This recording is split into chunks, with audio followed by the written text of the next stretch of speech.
ముముక్షు వ్యవహార ప్రకరణం 22వ కథ. మార్గాన్వేషణం. చూచావా రామా, సాధు చతుష్టయములైనట్టి సంతోషము, శమము, విచారణ, సాధుసంగం అనేవి సంసార సాగరము నుండి తరింపచేసే ఉపాయాలు.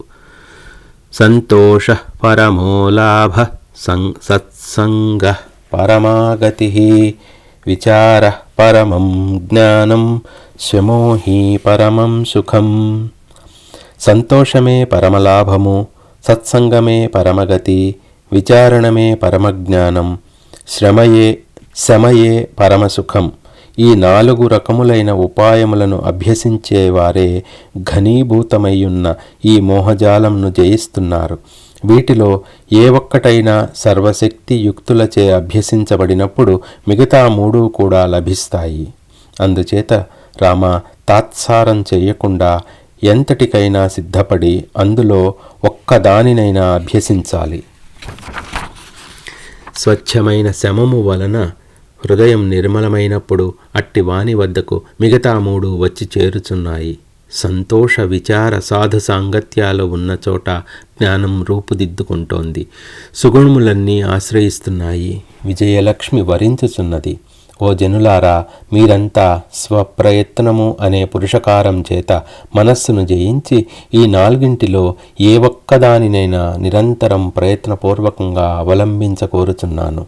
శ్రద్ధతో, ఓర్పుతో, నేర్పుతో ఒక్కదానినైనా దైనందికమైన అలవాటుగా మార్చుకోండి అని మీ శ్రేయోభిలాషులమగు మేము మరలా చెప్పుచున్నాం. కొంచెం ఈ 4 ఆశ్రయిస్తూ పోగా కొంతకాలానికి అంతా సుసాధ్యమే అవుతుంది. మొదట్లో కొంత పట్టుదల వహించి ఆ తరువాత ప్రయత్నము వీడకుండా ఉంటే మీకు సాధ్యము కానిదంటూ ఏదీ ఉండదు. కొంతవరకు సాధించగలిగిన అక్కడి వరకు మీకు శుభమే కలుగుతుంది. అసలు ప్రయత్నం అనేదే చేయకుండా మానవ మాతృలం మా వల్ల ఏమవుతుంది అని మిమ్ములను మీరే సముదాయించుకుంటూ తుచ్చ విషయములకై పరుగిడితే అది మూర్ఖత్వము. ఎందుకంటే మానవులలోనే అత్యంత మహనీయులు, ఆత్మజ్ఞులు, అత్యంత మూర్ఖులు కూడా ఉన్నారు. అందుచేత సాధన పూనండి. అసలు ఉన్న రహస్యమంతా సాధనలోనే ఉన్నది, దైవమునందు కాదు. ఈ చిత్తము అను దానిని పురుషకారంతో జయించి ఈ 4 ఒక్కదానినైనా వశం చేసుకుంటేనే ఉత్తమగతి. అట్లా కాకుండా చిత్తము యొక్క ఇచ్ఛ ప్రకారం వర్తించటం, ఇంద్రియ విషయములను మాత్రమే ఆశ్రయించటం, కల్పిత వ్యవహారములనే నమ్ముకొని ఉండటం, అది శుభప్రదమవుతుందా? పళ్లతో పళ్ళు నొక్కిపెట్టైనా సరే ఈ 4 కొరకు ప్రయత్నించెదరుగాక. ఒకానొకడు మానవుడు అగుగాక, లేదా దేవత అగుగాక, యక్షుడు అగుగాక, లేదా ఒక చెట్టు అగుగాక, ఏది ఏమైనా ఉత్తమ గుణములను ఆర్జించకపోతే గతి లేదని గ్రహించాలి. ఈ చంచల చిత్తము అనుక్షణం అనేక గుణదోషములనే ప్రీతిపూర్వకంగా ఆశ్రయిస్తోంది.